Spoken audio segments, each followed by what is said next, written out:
What is going on, ladies and gentlemen, and welcome back to the Draft Hub. And welcome in, San Francisco 49ers fans, as today we're going to be taking a look at my 7 round 2026 San Francisco 49ers mock draft. Now, the 49ers are just back to business as usual for them after a down year in 2024. They came back and took full advantage of that fourth place schedule, and they made quite the run to the playoffs. They're losing in the NFC divisional, quite convincingly. But I mean, the Seattle Seahawks just kind of easily look like the best team right now. That's just the way that I look at it. So tough sledding for them, but it was a really nice bounce back year and a kind of a tumultuous year for them. They dealt with a absolute ton of injuries on both sides of the ball, drama, especially when it comes to someone like Brandon Ayuk.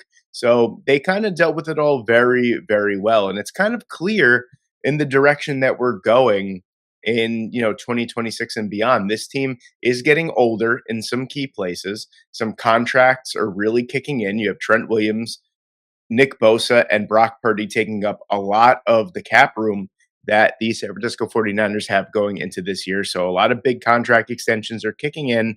And, we're going to have to get younger in some expensive places for the 49ers. So this is going to be a little bit of outside the box type of thinking, especially from someone that is not a San Francisco 49ers fan, but is a draft aficionado, I would say, I would call myself, and also a prospect aficionado as well. So let's see what I can conjure up here. So the way that I'm going to do this is obviously the positions that I'm going to be looking to upgrade first and foremost before anything is going to be the offensive line. That I know the 49ers don't usually invest early draft capital in the offensive line, but I think it's kind of becoming a problem that kind of can't be ignored, especially in the early part of the draft. So we'll see what goes on there. Safety is also a huge position I think needs to be upgraded.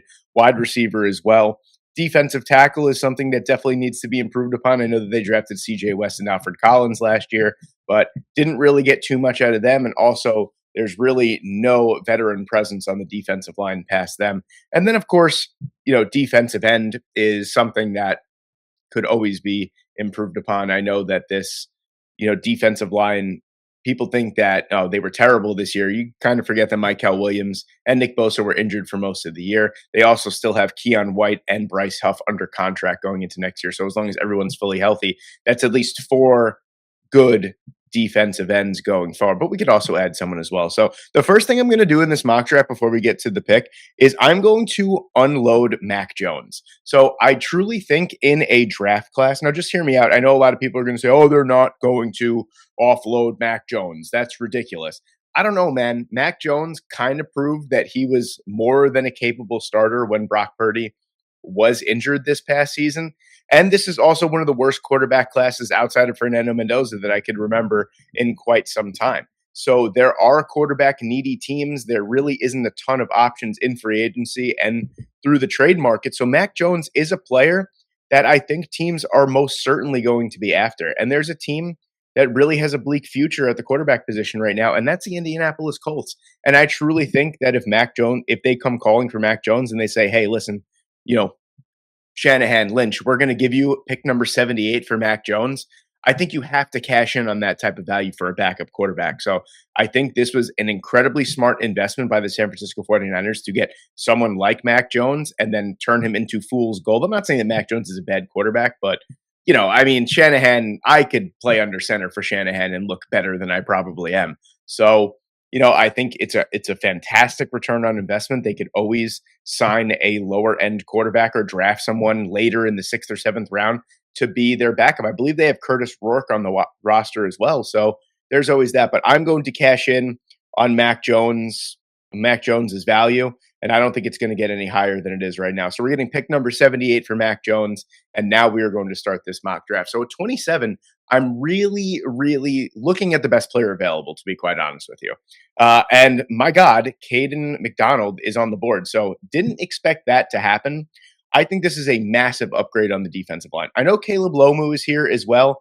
And Emmanuel McNeil-Warren is a player that I like a lot in the first round. I know that might sound crazy, Emmanuel McNeil-Warren as a first-round pick. There's a lot of different ways that we can go here, but I just said I want to go best player available at a position of need, and I think the defensive line is very much a position of need for the San Francisco 49ers. Like I said before, you have Alfred Collins and CJ West.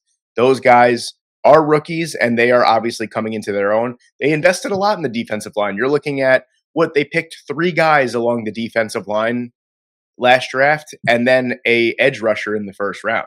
So a lot of draft capital went into it, but also there's no veteran presence available. And Caden McDonald, I think, is easily going to slot in as your best defensive tackle. An absolute force to be reckoned with, 35 plus inch arms as well. And I didn't really take into account that he was going to be on the board here. Caleb Lomu is a player that I like quite a bit. And that was honestly the player that I was going to go with. But sitting here at number 27, you kind of are afforded to pick the best player available. Monroe Freeling is a player that I like quite a bit as well. But also, the San Francisco 49ers are historically a team that don't really spend high end draft capital on the offensive line. And now that we do have three more picks inside the top 100, I kind of feel more inclined to take someone like a Caden McDonald. I think he's immediately going to step in and be your best defensive tackle. And he not only is he going to be a fantastic run defender, but he's going to offer you a ton as a pocket collapsing presence in the middle of your defensive line. So Caden McDonald is going to be my pick here at number 27. That's something that I did not take into account. That is, I've run this simulation usually before I record. I get a good idea on how this simulation goes and what kind of players fall to me. And that is definitely something that I didn't take into account. And kind of the same thing here. Omar Cooper Jr. is on the board at number 58. But here's the thing with me. I know that Shanahan likes to make things happen at the line of scrimmage, and I know that he likes yards after the catch type of wide receivers. Omar Cooper Jr. is a fantastic option. Don't get me wrong. Jawan Jennings is a player that's going to be a free agent. I think he has an opt-out clause. And if he doesn't, I think he's a free agent just outright anyway. So that really kind of leaves you with Demarcus Robinson and Ricky Pearsall as your two best wide receivers that are under contract. Brandon Ayuk is a whole different story. We know that he's basically played his last game as a 49er. I think I'm going to go in an opposite direction. There's a player on the board here. There's a couple players that I have in mind for a little bit later. But Kamari Ramsey is on the board, and he's kind of, for me, I think this is a great safety class. And I think once you get past someone like Zakee Wheatley, I feel like it kind of drops off a little bit in terms of high-end players. I think you have your, Dylan Thieneman, your AJ Halsey, obviously your Caleb Downs, and your Emmanuel McNeil Warren. Then you have your Kamari Ramsey and Zakee Wheatley. And then after that, there's a little bit of a stark drop-off. And then you have, of course, more solid players like a Bud Clark, Genesis Smith, Jalen Husky, all those type of guys. But I would be more inclined to get a player like Kamari Ramsey right here. You could argue that you can take Zakee Wheatley a little bit later, but Ramsey is a fantastic all-around center that's going to make things happen. He's a great coverage player. He's a really, really strong tackler as well, and he's someone that could absolutely make turnovers happen as well, and that's kind of what we need for the San Francisco 49ers defensive backfield, rather. So right here, like I said, I think I'm looking for more of a wide receiver that can make things happen in at the line of scrimmage. There's a couple guys that I'm looking at a little bit later, like I said. But for right now, I'm going to take Kamari Ramsey here at number 58. I think securing the back end of the defensive backfield is huge. So Ramsey is tough. I know some people are probably going to clamor for Zakee Wheatley, and that is, of course, 100% valid. Absolutely. So let's take a look here at, I'm hoping there's a player on the board at 78 that I think would fit perfectly in this offense. And he is here, and that's going to be Zachariah Branch. Zachariah Branch, this is with our pick that we traded for Mac Jones, mind you. Branch is the epitome of what I think would be a flourishing wide receiver in a Shanahan type of offense. He's someone that, look at these numbers at Georgia. Look at what he was able to accomplish at the line of scrimmage, not only in the slot. So you're talking about someone that had 44 screen catches, second in the FBS in screen catches and screen yards last year, 57 slot catches as well. He's a player that makes a lot happen at the line of scrimmage. And that's a player that honestly fits quite perfectly into what the San Francisco 49ers are looking at. I know I didn't forget they do have Jordan Watkins as well, but he's a player that was basically injured all year and never truly got up to speed. So I'm hoping with, another year of training camp, Jordan Watkins is a player that we could take advantage of as well. Maybe they re-sign Kendrick Bourne, but because it kind of seems like the 49ers are always able to kind of, deal with what they have, essentially. It's not like they go out there every trade deadline. They're like, oh, we need another star receiver. It kind of seems like they always make, chicken salad out of chicken shit, essentially, is for lack of a better term.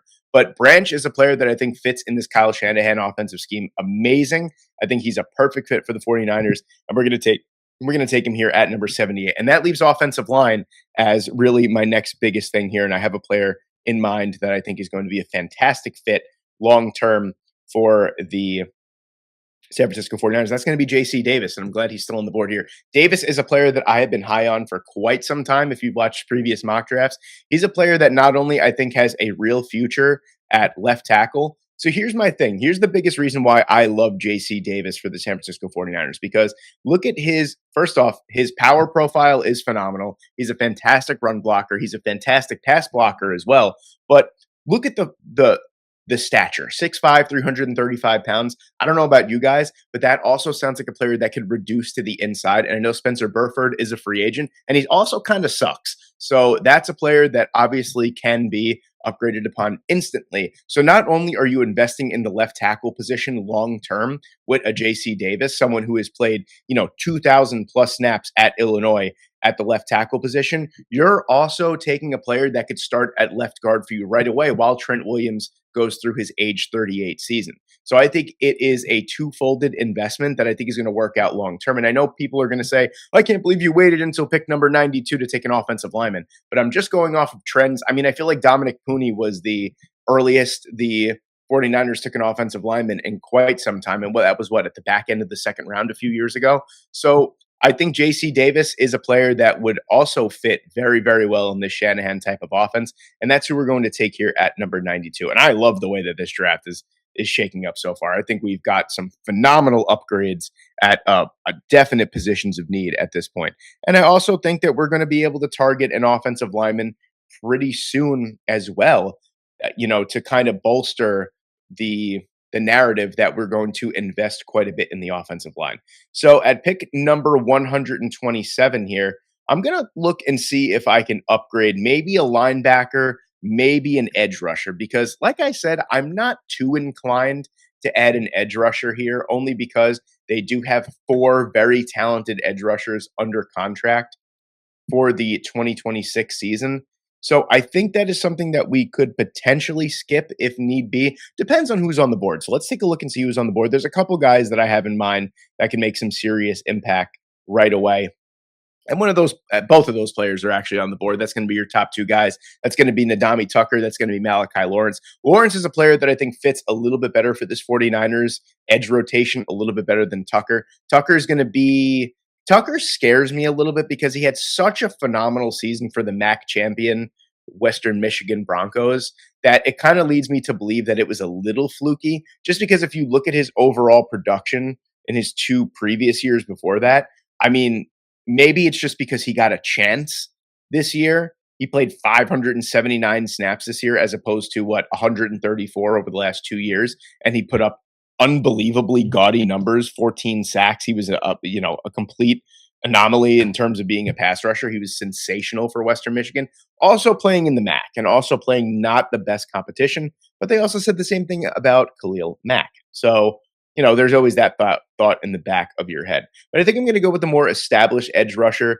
Malachi Lawrence is a player that I love. I think he's a fantastic pass rusher, and he does offer you a good bit as a run defender as well. Don't let this run stop rate fool you. He's a much better run defender than he initially gets credit for, and he is a player that has produced quite a bit at the FBS level for quite some time now. So Lawrence is going to be the player that I'm going to take here, kind of to finish off this edge rush rotation for the San Francisco 49ers, to kind of give us a little bit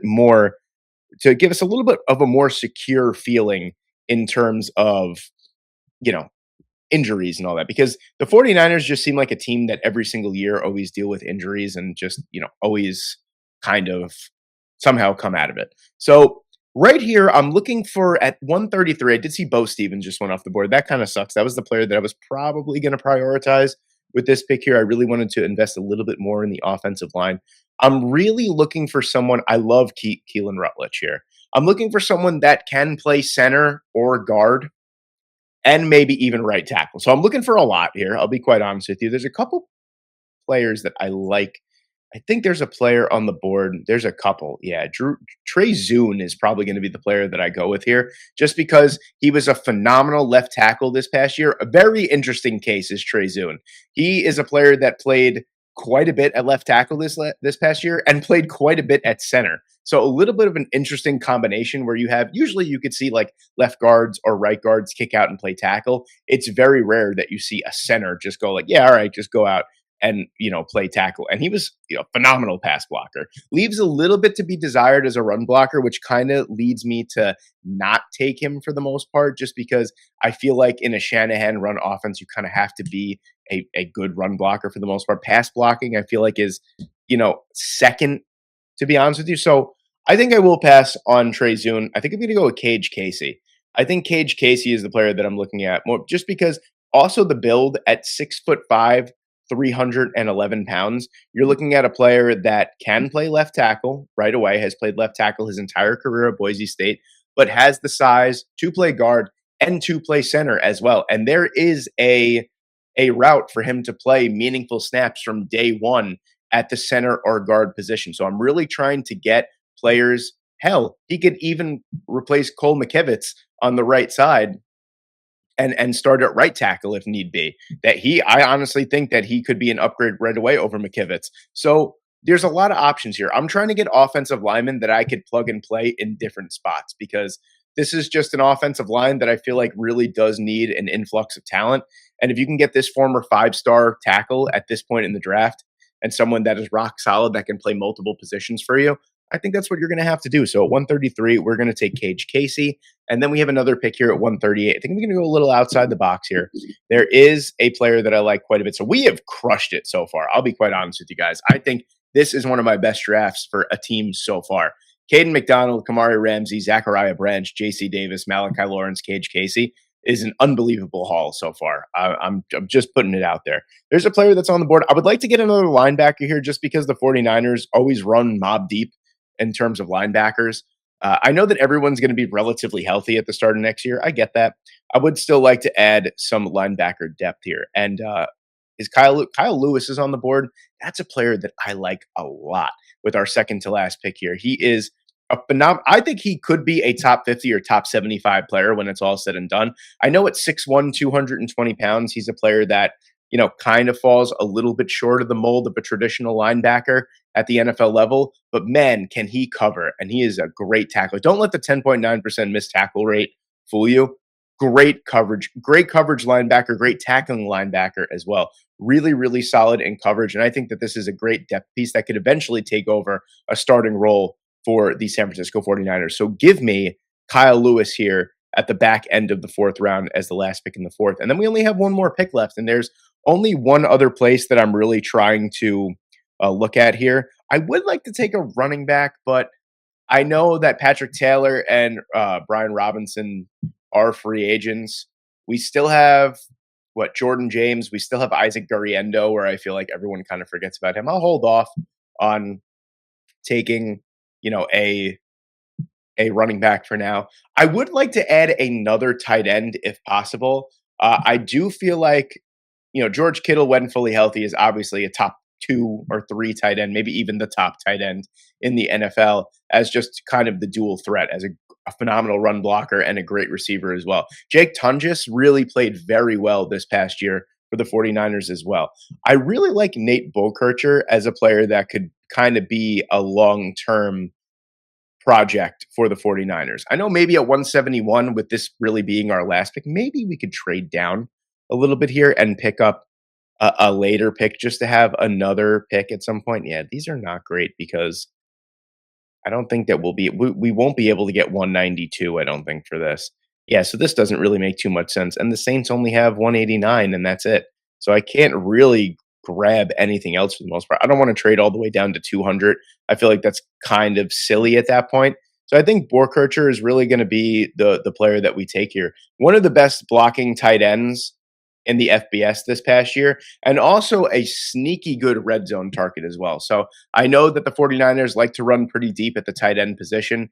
And if, worse comes to worse and people get injured, I think Borkircher is a fantastic option to have later in the draft here. So a really solid player. Kind of was Marcel Reed's safety blanket. I know he only had 198 yards and 3 touchdowns, but for the most part, was a safety blanket for Marcel Reed this past year. As an A&M fan, I could definitely vouch. And I've also, believe it or not, I've spoken to Nate Borkircher's father on Twitter. We DM each other back and forth, and he is a phenomenal person, by the way. Really, really solid guy, and he answers all the questions that I needed to know about Nate Borkircher. So this is going to be my final pick in this mock draft for the San Francisco 49ers. All right, ladies and gentlemen, just to recap this 49ers mock draft, what we did here was the first thing that we did, even though it shows up over here, is we traded Mac Jones to the Indianapolis Colts for pick number 78.